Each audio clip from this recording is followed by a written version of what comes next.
The Empty Room by Wanderer D. Epilogue. The repairs around the sea are going well, Princess, Lance reported, looking over to her as she overlooked Carolot from the balcony. Good to see. I have to say, I'm glad that Pinkie Pie nearly brought all of Ponyville with them. I don't think we could have been able to make so much progress in a week without their help. Too many were wounded, and even more were traumatized by being turned to stone and back. The cost. It was tremendous, Lance, Princess Celestia whispered without looking at him. I can't help but feel that I was foolish and unprepared. She sighed and smiled.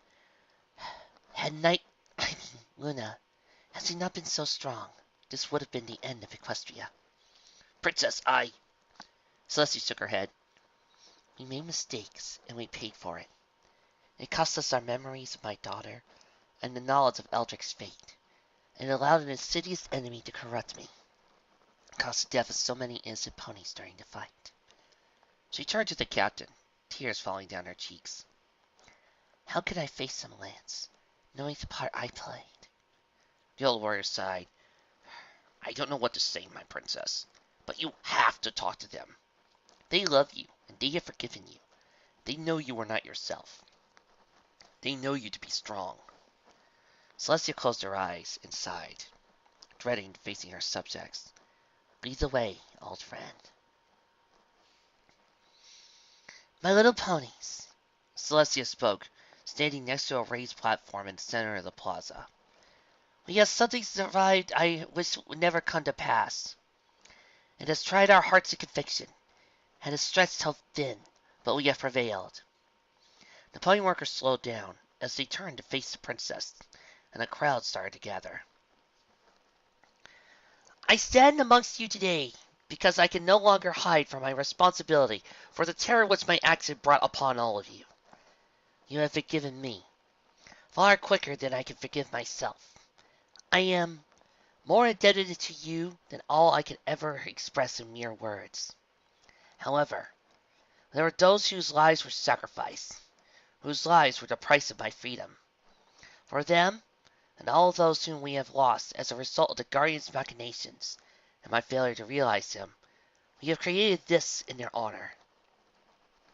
Her horn glowed, and slowly, something started to materialize in the center of the plaza. It was a statue. At the very top, in the center, was a sorrowful unicorn mare playing the lyre.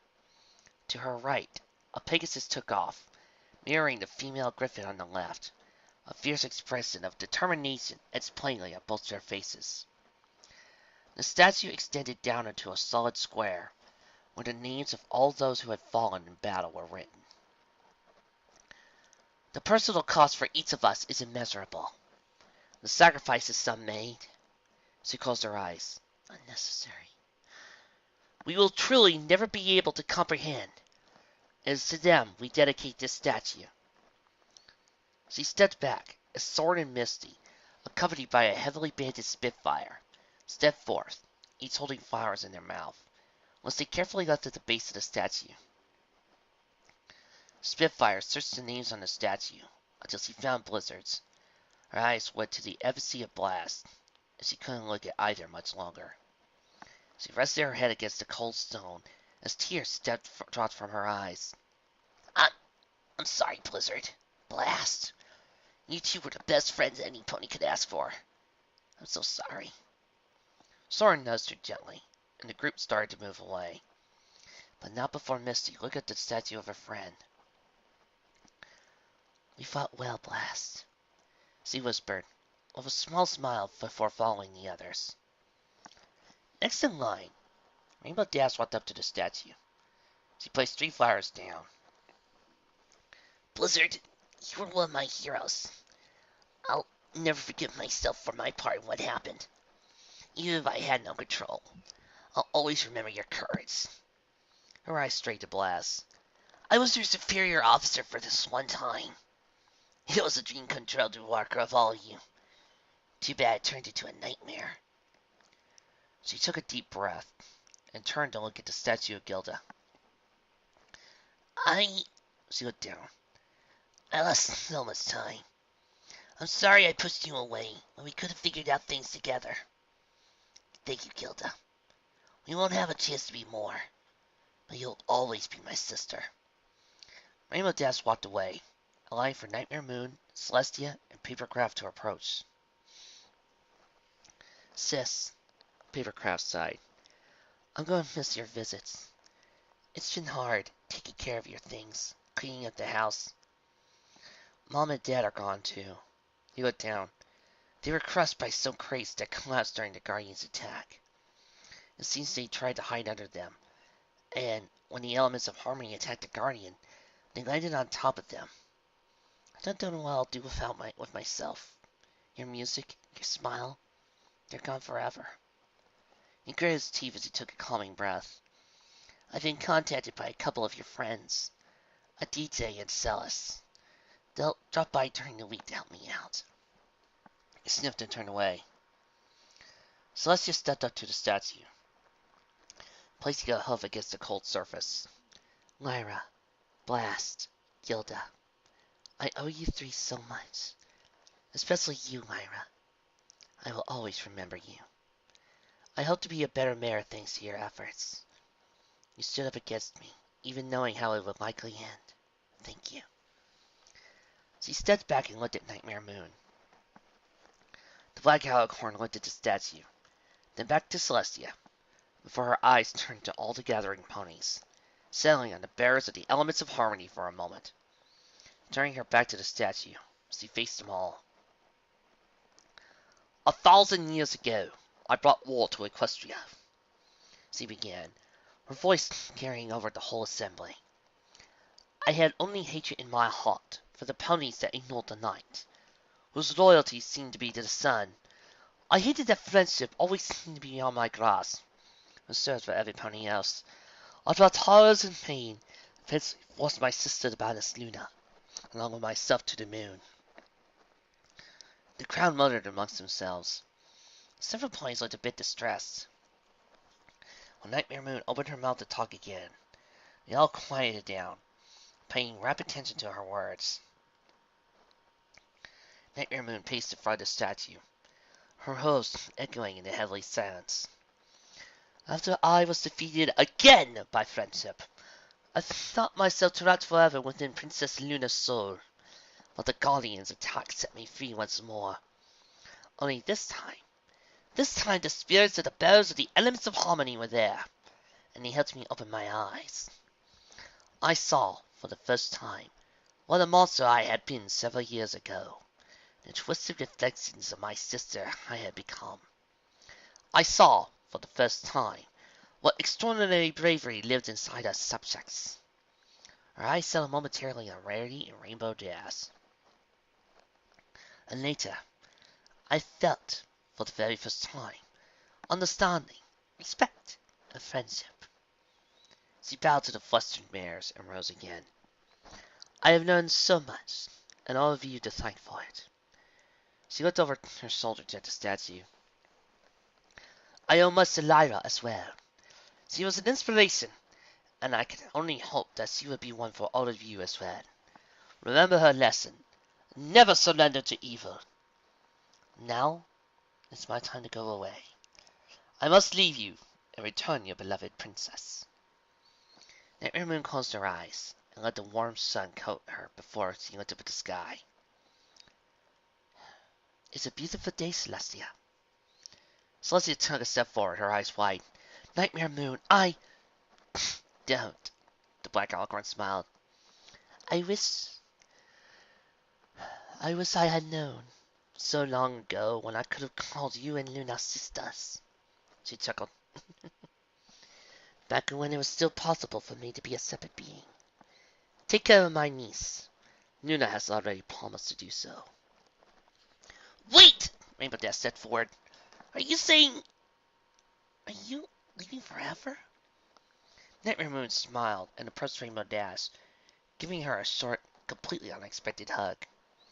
It was nice knowing you, Rainbow Dash, and a pleasure having you as one of my shadow boats. Nightmare Moon, Rarity called, taking a hesitant step forward. I thank you. Thank you for all the nights when I prayed to the moon for help and you answered. Nightmare Moon smiled slightly, nodding, as he stepped back and closed her eyes.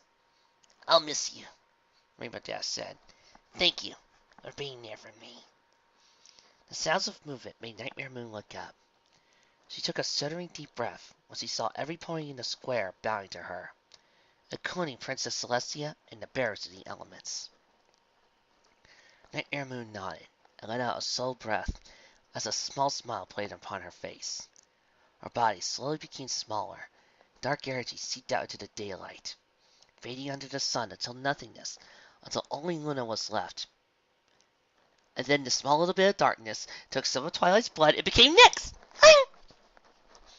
Standing in front of Rainbow Dash, with tears in her eyes.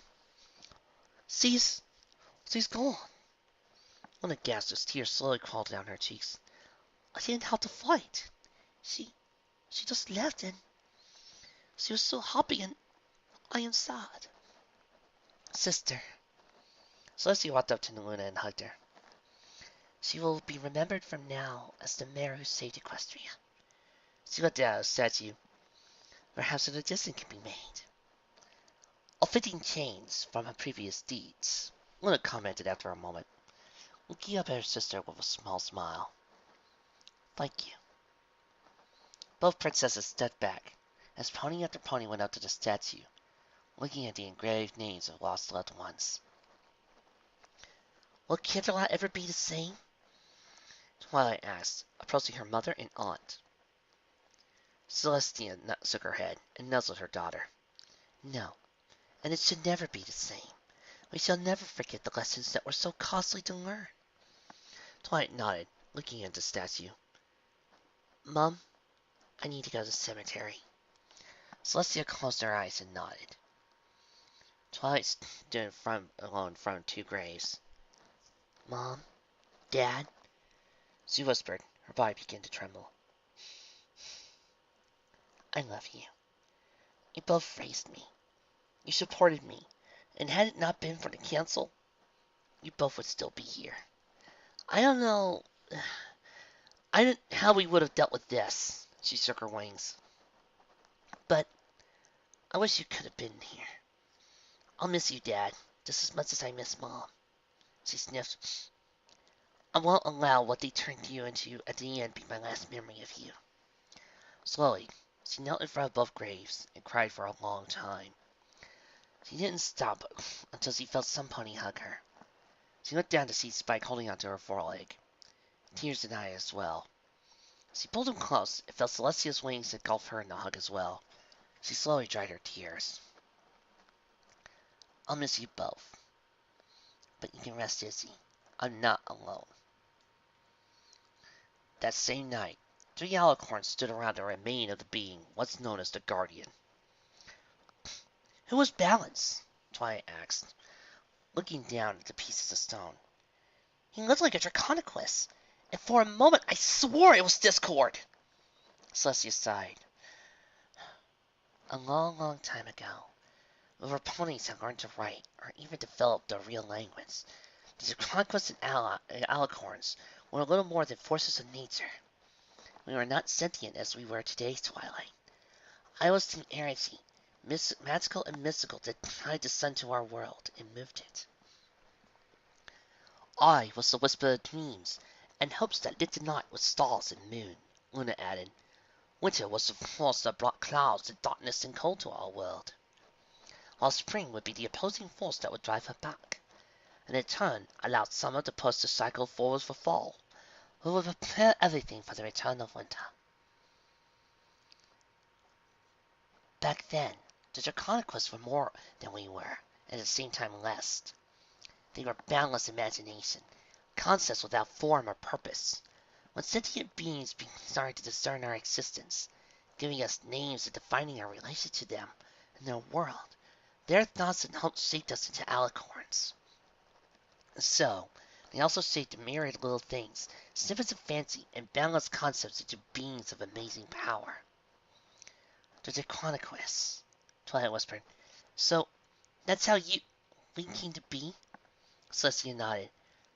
We were created as infants, because that's also how we were viewed, as beings that simply played without caring for the mortals we infected. As time went by and we grew, we all settled into our roles, but also developed problems with each other. How long should the day be? Why couldn't it be winter earlier? Why shouldn't summer be longer? Everybody enjoys summer. Fun times. Luna agreed. And into that mess stepped two Draconiquists. One argued that we should do as we please, fight it out from time to time. Have fun, you know. Shuffle the seasons. Spring, then winter, then spring, then summer, then fall, then winter, then fall. Days that lasted for weeks, nights that extended for months. She chuckled sadly. That this Draconiquist called himself Discord. Celestia sighed. The other, however, calmly presented his case that we should all decide once and for all how things should work, and stick to it. We were free because they were rules we were creating, but we also had duties to those whom we had given us sentience. Celestia looked down at the pieces of stone. His name, he said, was Balance. And of course you listened to him. Twilight smiled. After all, it makes the most sense. Luna snorted. Celestia smiled sheepishly. Actually, we all pretty much sided with Discord. What? But, Mom, that's completely irresponsible. Yes, we were a little more than tolerant, Twilight. Discord's opinion seemed more fun. Even if it wasn't right, Luna quit. And so it went that we did what we wanted, with Discord throwing in as much chaos as we could to disrupt the lives of mortals. Balance, for his part, did what he could to control the damage, but it wasn't enough. Celestia looked up at the darkening sky. We had our fun, and hurt countless beings as a result. But we eventually grew tired of it.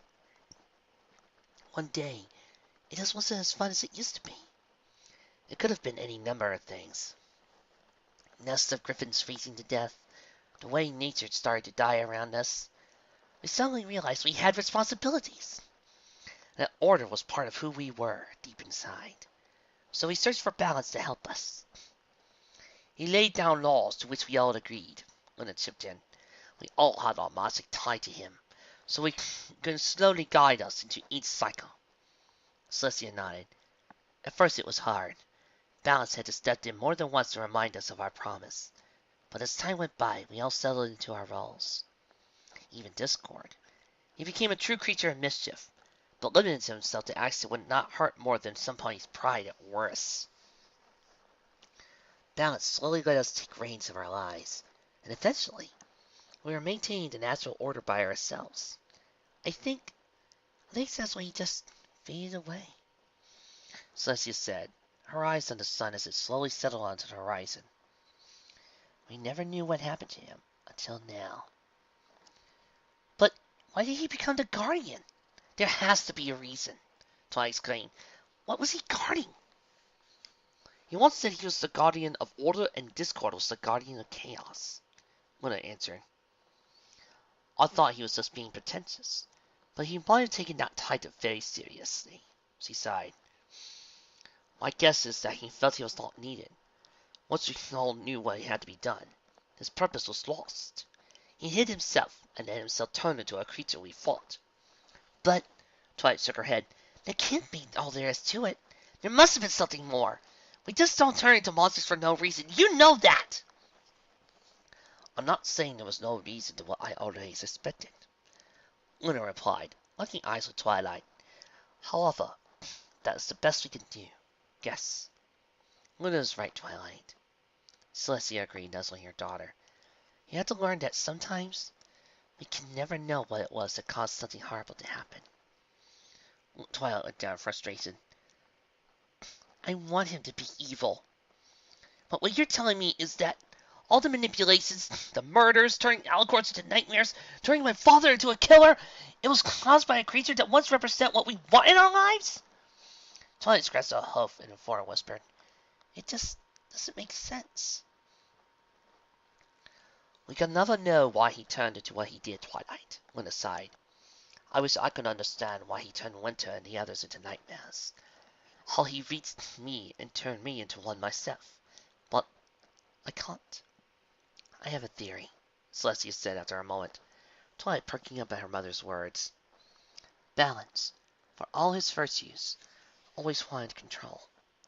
That's why he had us tie our magic to him so long ago. That's why he hated discord, even if he never stated it. When the control slowly slipped from his claws, he decided to act in a way to ensure he would always be able to return to it. I think his cult started when we were all still fooling around. I think, while his initial intentions may have been genuinely good, when we turned our backs on him, feelings of hate, anger, festered inside of him. For as much as we were toddlers, so was he. When he was not necessary and capable of being a leader, he hid away and planned his revenge. Twilight sighed, but that's just a theory. Celestia nodded morosely. I'm afraid so, Twilight. Twilight took a deep breath. I don't think I'll be happy with just that. And I know my little brother won't either. Celestia chuckled and nuzzled her daughter. I know, but like I said, Twilight, you have to learn that there will always be things we cannot fully understand. I guess. Twilight rolled her eyes and yawned and shook her head. I'm sorry. It's been a long day and... It's okay, Twilight. Celestia stretched. We should go to bed. Twilight yawned again.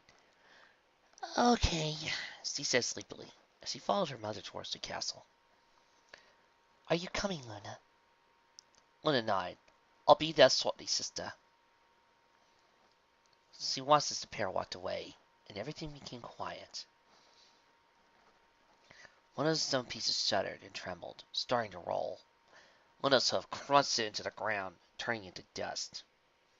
Her eyes looked at each piece of balance that each individual rock that was collected by her magic and disintegrated. Slowly, Luna let out a deep breath. You shall never be a threat to my family again. Goodbye, bonnets, and good riddance. Rainbow Dash stared out at the twinkling lights of the city from her bedroom, in one of the castle's many towers. She startled when she heard somebody knocking on the door. Yeah, come in. The door slowly opened to admit Spitfire. The Wonderbolt was still heavily bandaged, most of her body still recuperating from having the draconic parts suddenly removed, even if it was stunned by the elements of harmony. She closed the door behind her. Hi, Rainbow Dash. Rainbow Dash smiled at the presence of the Wonderbolt captain. Hey. She paused for a moment to get rid of the frog in her throat. How you feeling? Being purged of the Guardian's magic can't be a good feeling. It wasn't. Spitfire shook her head. I'm still feeling it. She gingerly looked at the bandaged wing. Won't be able to fly for a while. But at least I'm a pony again. Rainbow Dash nodded. Dash, about us, don't worry about it. Rainbow Dash interrupted, looking out the window again. I know it wasn't the real you. I don't know if it was the real me either. Spitfire looked down. Oh, she sighed and looked up. Well, I also wanted to tell you, if you ever want to... She dropped something on Rainbow Dash's bed. We'll be waiting. Still staring out the window, Rainbow Dash heard the door close behind her. Slowly, she pressed her head to the cool glass of the closed window, twisting her head to follow the fading light of the sun as it shone on a golden lightning bolt embroidered on the Wonderbolt uniform. Rainbow Dash sighed and looked longingly at the uniform. Maybe after I visit the Griffin Mountains. Maybe then. Another knock on the door came, and another sigh. Come in. Fluttershy knocked into the room, closing the door gently behind her. Hey, Fluttershy. Rainbow Dash gave her friend a half-hearted smile. How are you doing? Fluttershy asked, sitting timidly on the bed, looking at the Wonderbolt uniform curiously. Could be better.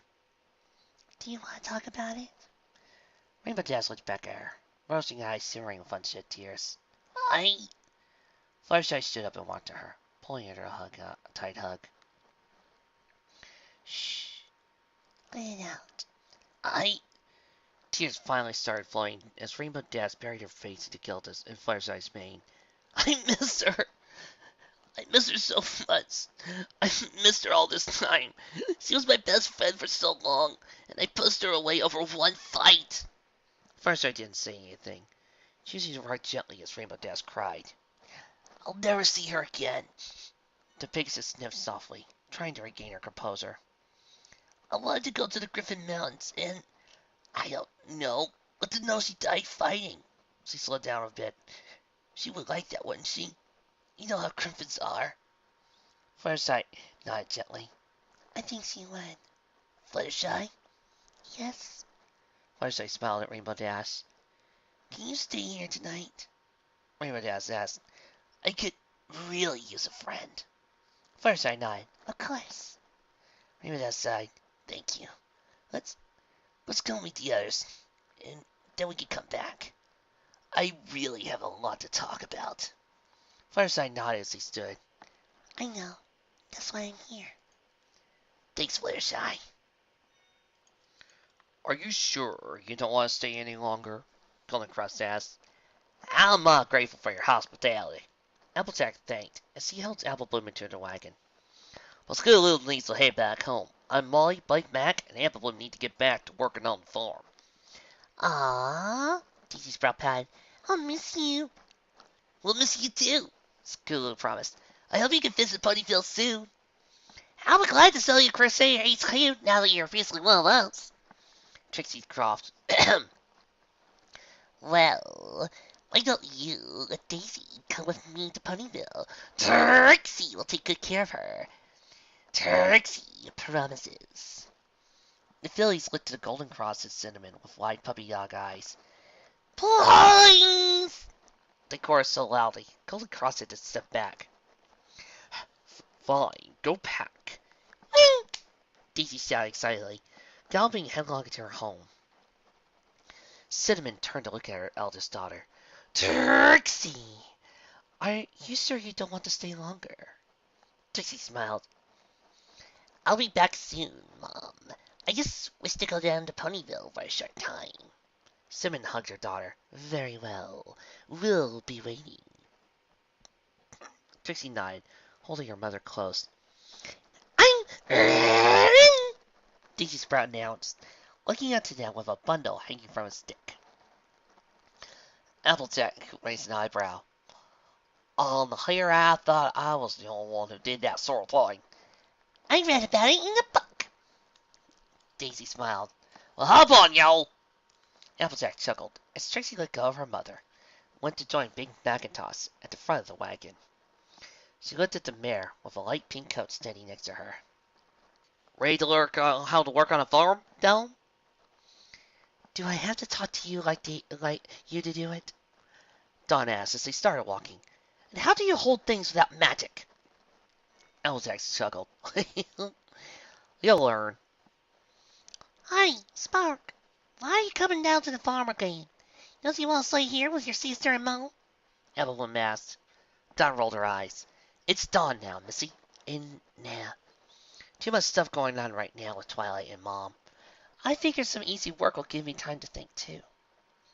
Well, easily? Applejack laughed. What could be so hard about kicking trees? Dawn asked skeptically, raising an eyebrow as the group walked down the street. It's not like you kick back or anything. Girl, well, not my kickback. Well, you're in for a surprise if you're thinking it'll be easily. Before you know it, you'll be begging to stop and your body's gonna hurt like hell. Dawn leaned up to Applejack, rubbing gently against the farmer's side. But I could ask for a massage, right? Applejack chuckled nervously, looking around with a forced smile. Maybe. Golden Cross and Cinnamon watched the group leave with a forced smile. Honey. Yes?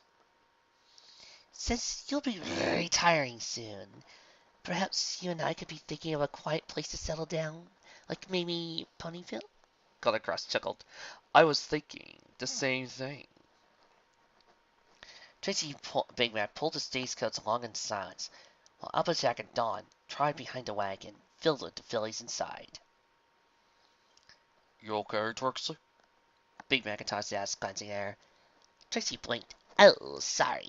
I was just thinking, she sighed, how much my life has changed.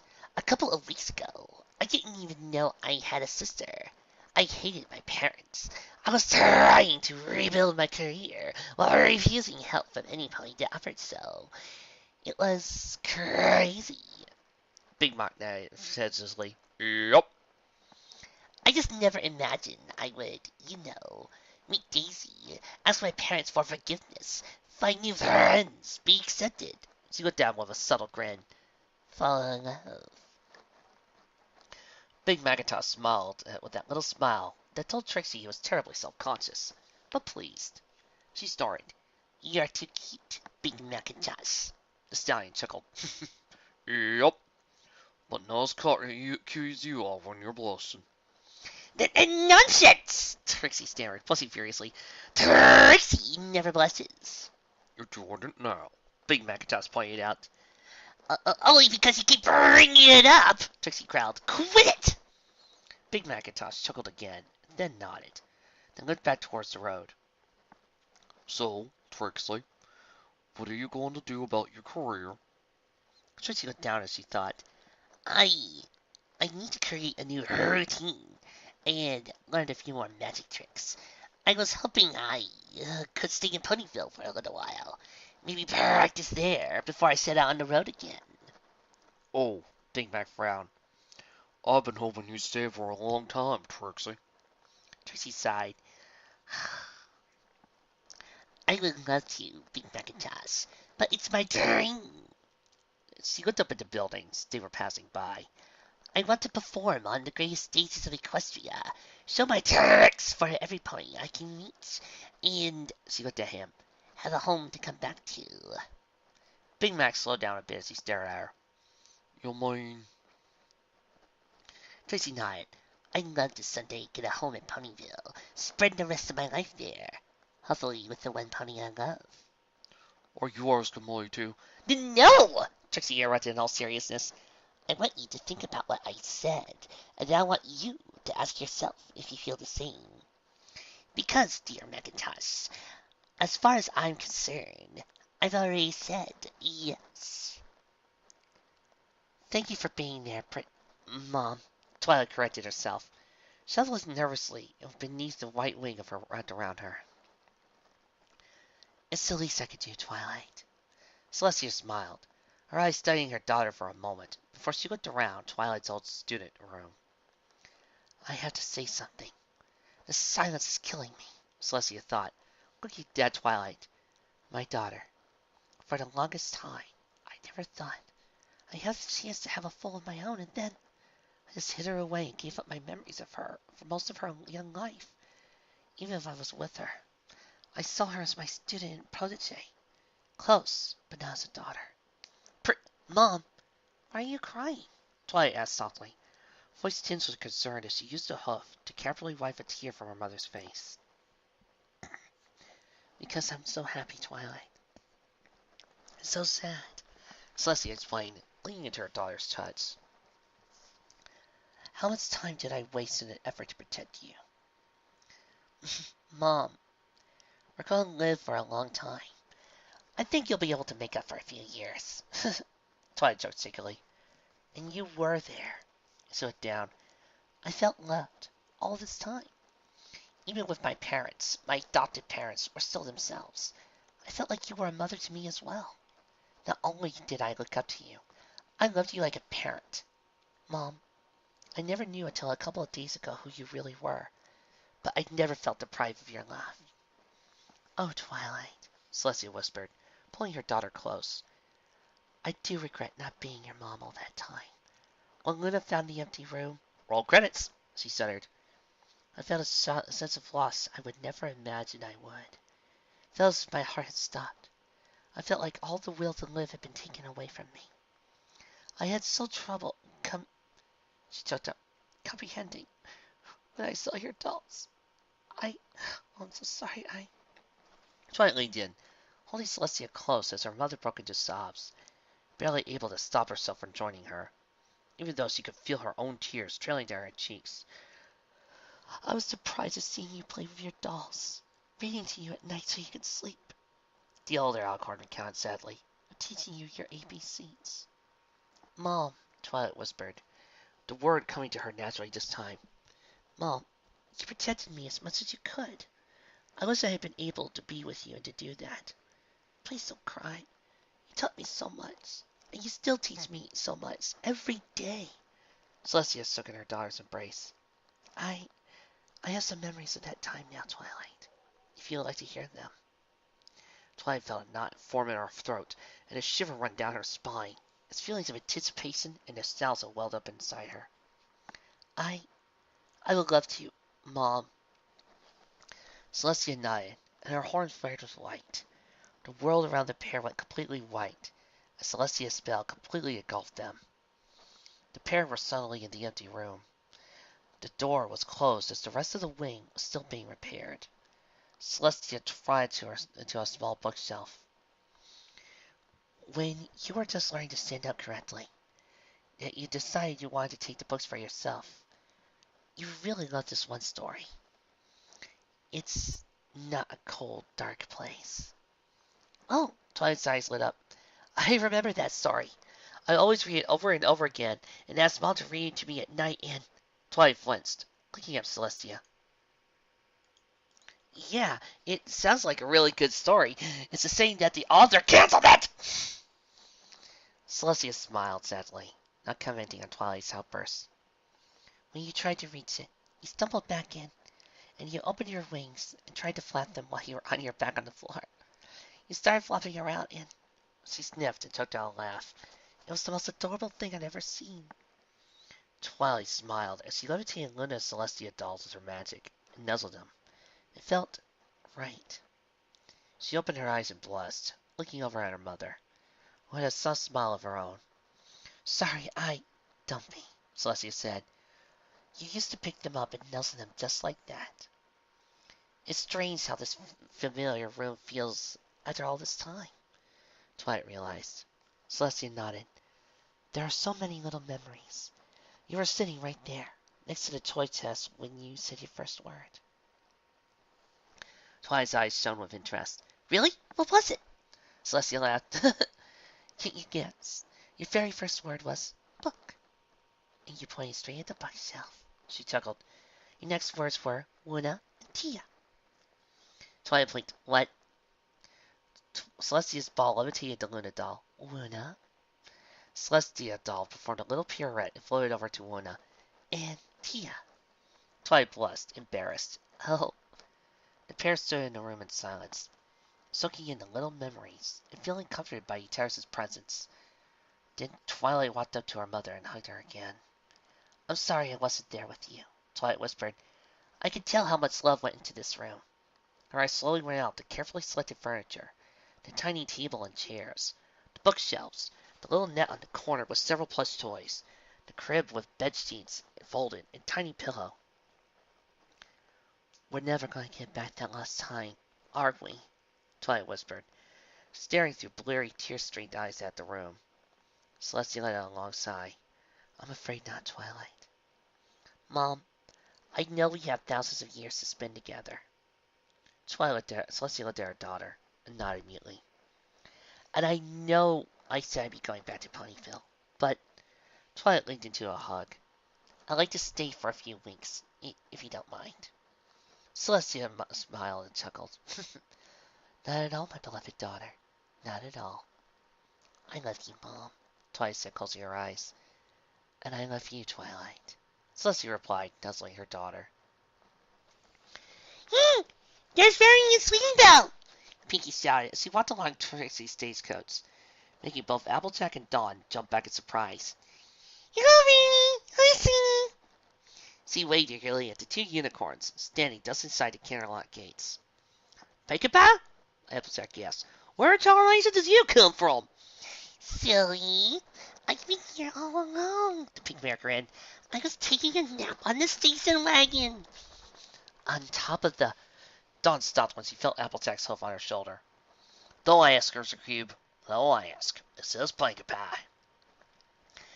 Hey, I know you. Pinky bounced down and making the mayor look at her warily. You're Twilight's evil twin! He's a liar, Pinky. So he ain't Spark no more, and... Yeah, I am. Dawn interrupted, glaring at Pinky. I was lucky the elements chose to heal me into an earth pony, rather than turn me into dust. What about it? Are you going to live in Ponyfield now? Pinky asked. Well, that's the plan, Applejack confirmed. So he's going to be staying at Sweet Apple Acres. Sweet! Pinky beamed.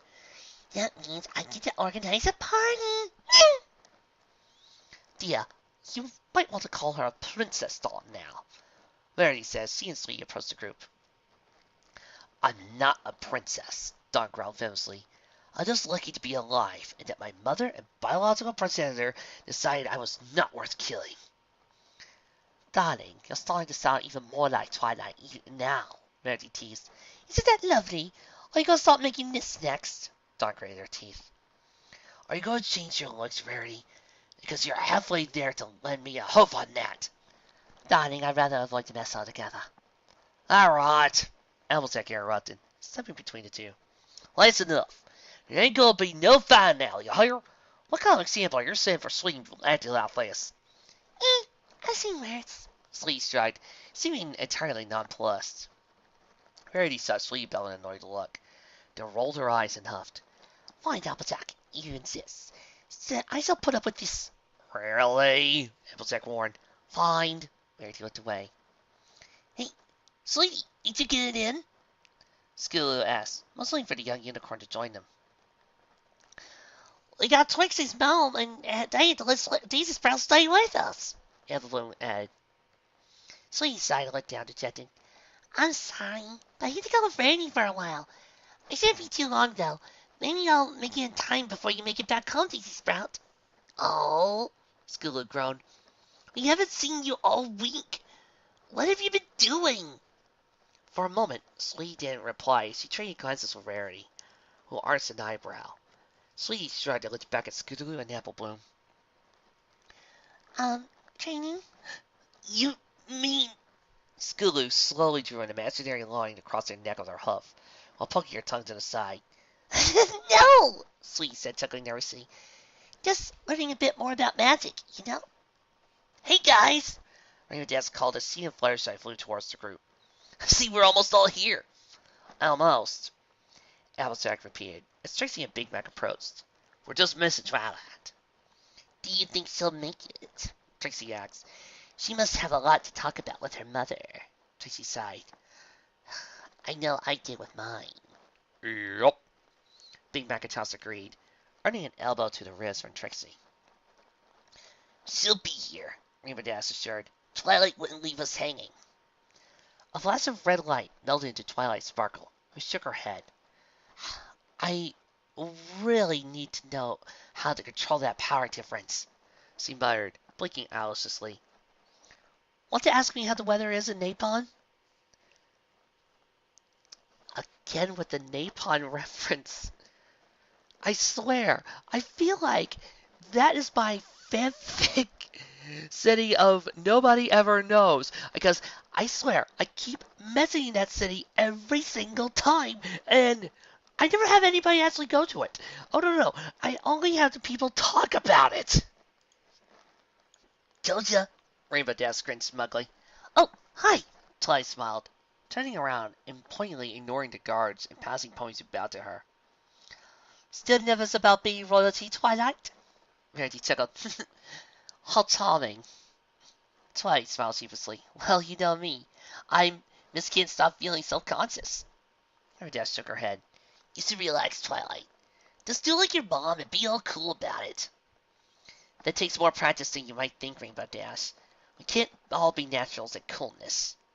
Twilight groaned. Anyway, I'm glad I made it in time. Well, you better get used to it, sis, Dawn remarked, rolling her eyes. After all, you're a princess now. Twilight glanced at Dawn. You know, being my sister, you could also... No. Twilight smirked. I figured as much. So, Applejack said, after a moment, what are your plans, Sugar Crew? Twilight sighed and looked towards the city, where several buildings are being rebuilt. I'm staying for a bit longer. I want to be with my mother and Aunt Luna for a while. Rarity nodded. We thought you'd like dining, but I think it's the right thing to do. But you won't stay, right? Pinky asked. I mean, you're staying, but you're going to come back to Ponyville eventually, right? Twilight nodded. Don't worry, Pinky. Before you know it, you'll have Librarian and Dragon back in Ponyville. Pinkie Pie smiled. And then we'll have a big party to celebrate. All the new friends will be there. I heard Papercraft is moving over to Lara's old place, Applejack said after a moment of awkward silence. We should all make sure to give him a hoof.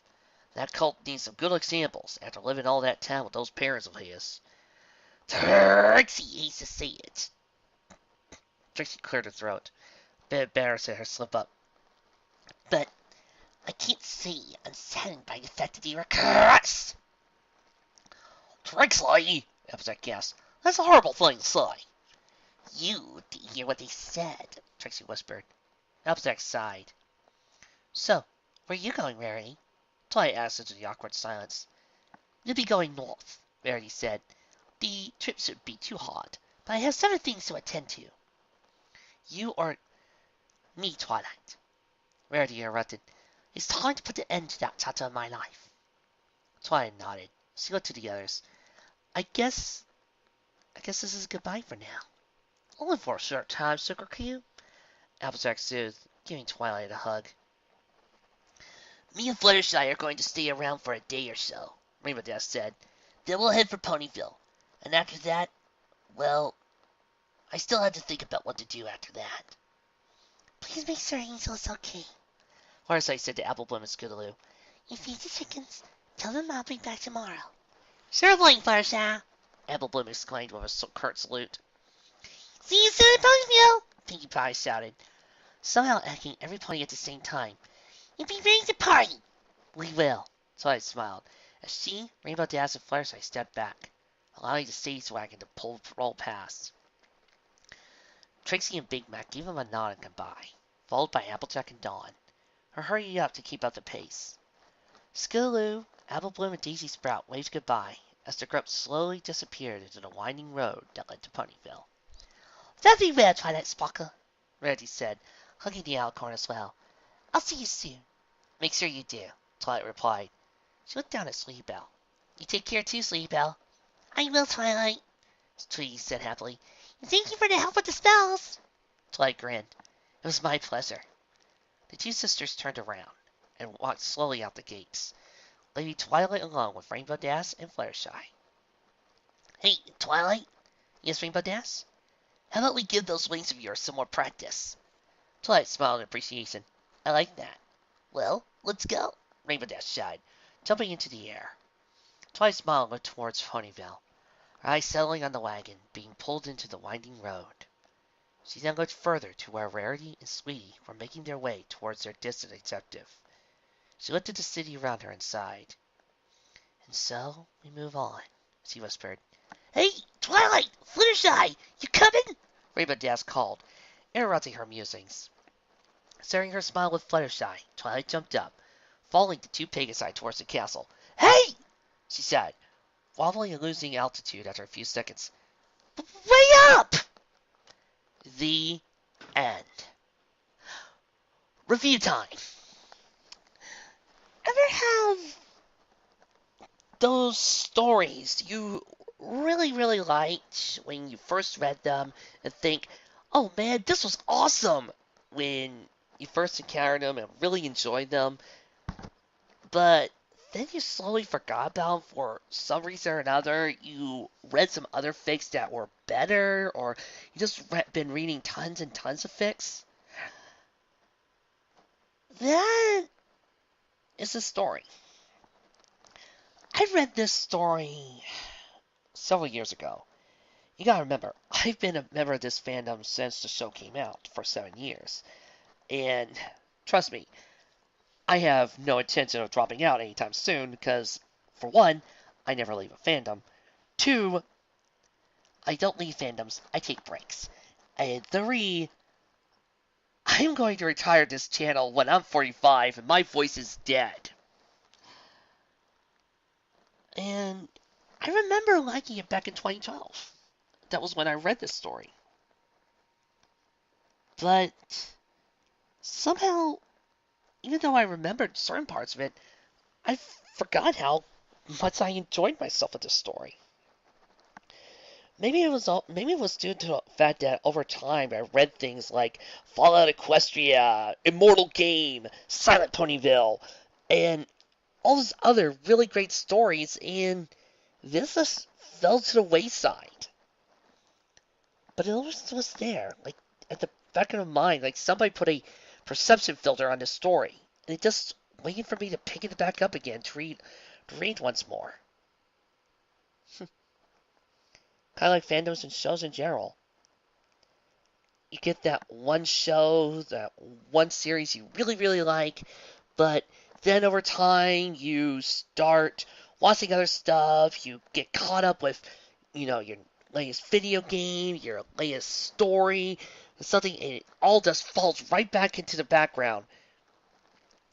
And you almost forget about it. You forget about how much you liked it. And then at one point, you get curious. You look back into your game cabinet. You look back at the shows you were watching, and you find this, and you go, I remember watching this. I remember liking it. And then you plug it in, and you find yourself going, how did I forget this show? And that's what I've been sitting through with the story. Let's get the bad out of the way first. Well, I feel like how a lot of the main six got a lot of love and got a lot of awesome moments together. I feel like there's a certain pink party animal that got not just a short end of the stick. She didn't even get any stick. Yep, that would be Pickamina Diane Pie. I mean, I know she got a big damn heroes moment in the end. She got the moment where she could deliver the final blow. She brought in the Pegasi. Okay. And she united with Sakura, yada yada yada. Got all these moments. But let's compare that to Fluttershy helping out every pony. Applejack fighting two superpowered beings. Rainbow Dash taking out a Chimera. And Twilight energy draining and blasting it out the Guardian with the magic. And Pinky's stuff looks like small potatoes. I guess I can understand that partially because even with my own talents as a writer, Pinkie Pie is difficult to write for. Because if you're not too careful, you might end up having Pinkie Pie go too far into her maniac side, and she starts fourth wall breaking, starts pointing out different tropes, and starts doing silly things at random for no apparent reason just to get you a good laugh. But then you could take her the other way, and she doesn't become Pinkie Pie at all. For good examples of how to write Pinkie Pie perfectly, check out things like The Legend of Ne'er-Do-Well, or say the other hit on this channel, the story Book of Harmony, where Pinkie is still Pinkie Pie, but we get to see her other sides.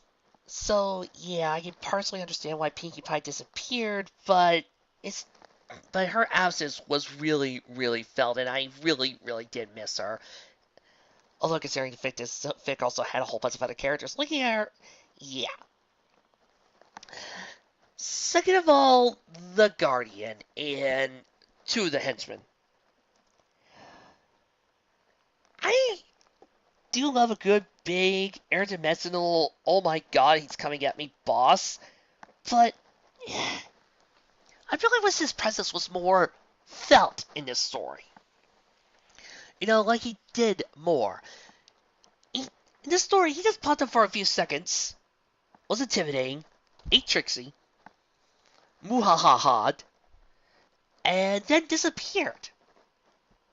Leaving us to focus on the really good stuff like the machinations, the rebellion, Trix and the saving of Celestia. And while good, it just felt like the Guardian was absent for all of that.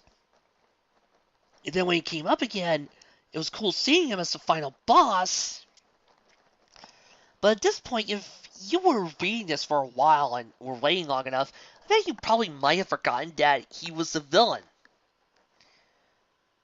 Not as bad as the D-Reaper, where the D-Reaper was still felt, but this, I guess I kind of wish we'd see more of his machinations.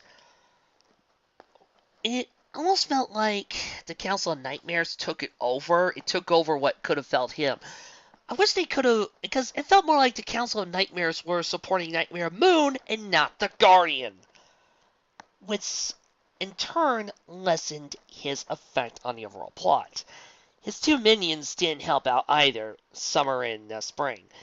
Winter and Fall, I really like their characters. I really like their emotions. Summer and Spring just had this second of going, but Summer, I'm a evil alicorn who likes fighting. Spring, I'm insane.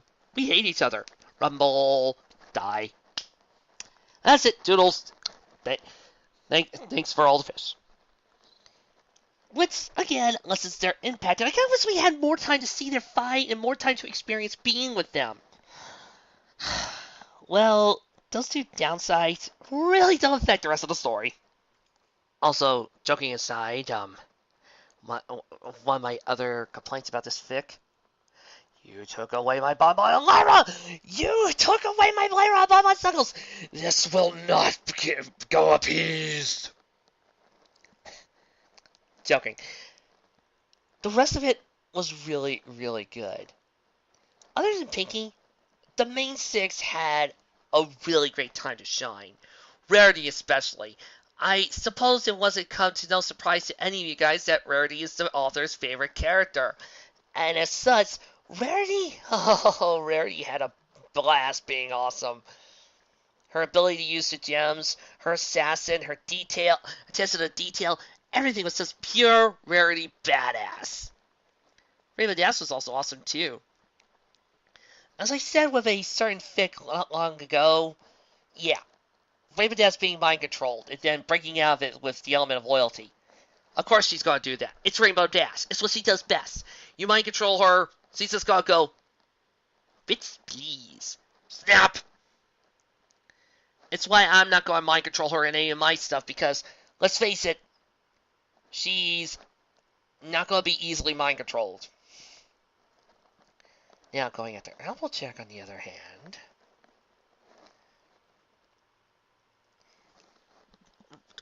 What? Applejack had plenty of awesome moments, just tricking, having to stay by and being smart. And as did Twilight, showing off what she can really do, especially when she came to the point where she had to save everybody.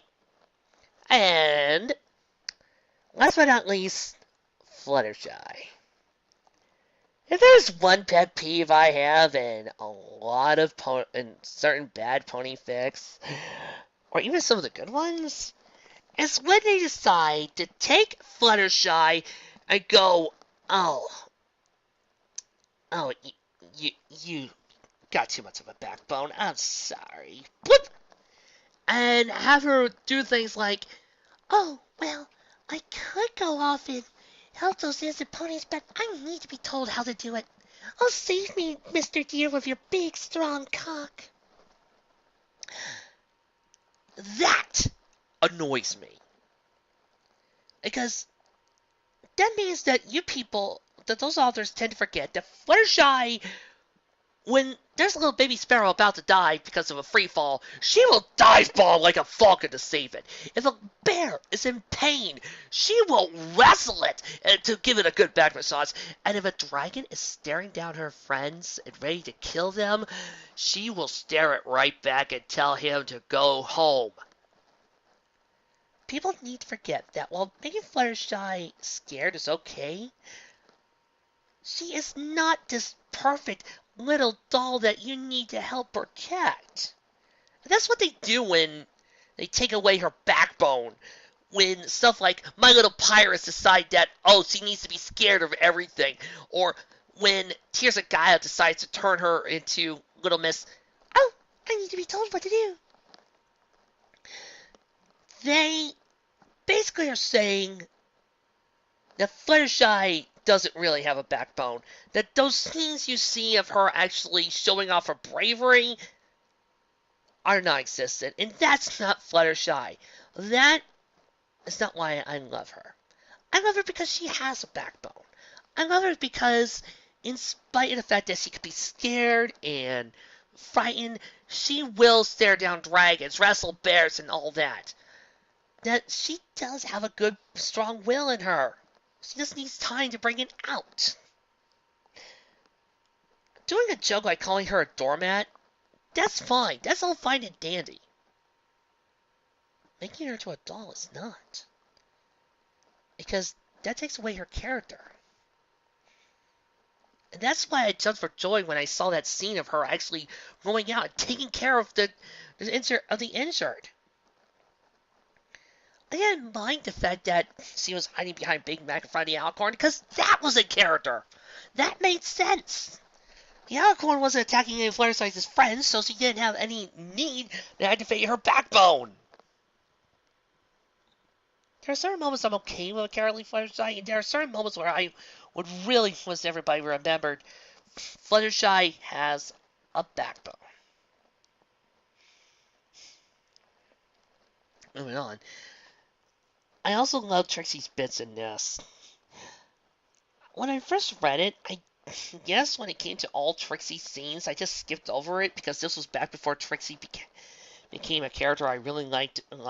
Thank you, getting back on our host. But then, when I reread these scenes, I remember how good they were. How great they were for Trixie. I really loved the idea that she had a sister she never knew about. One that really looked up to her, became her biggest fan. And I felt that really worked hard to humanize Trixie.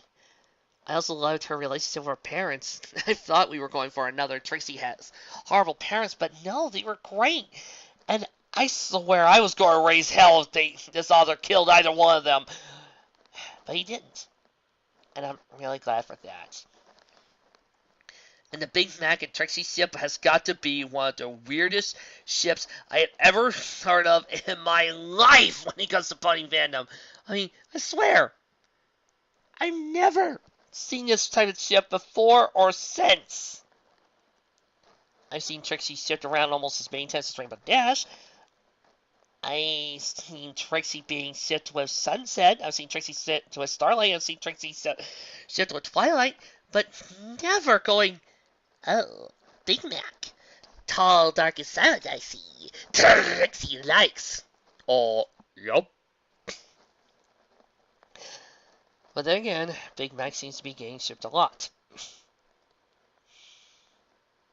The twists and turns that the story took were also well done, well thought out, and well constructed.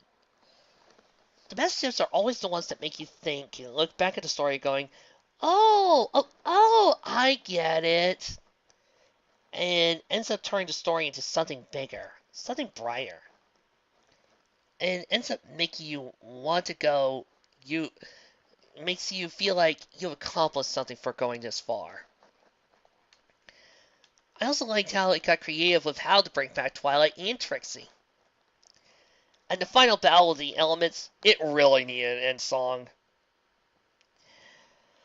Well,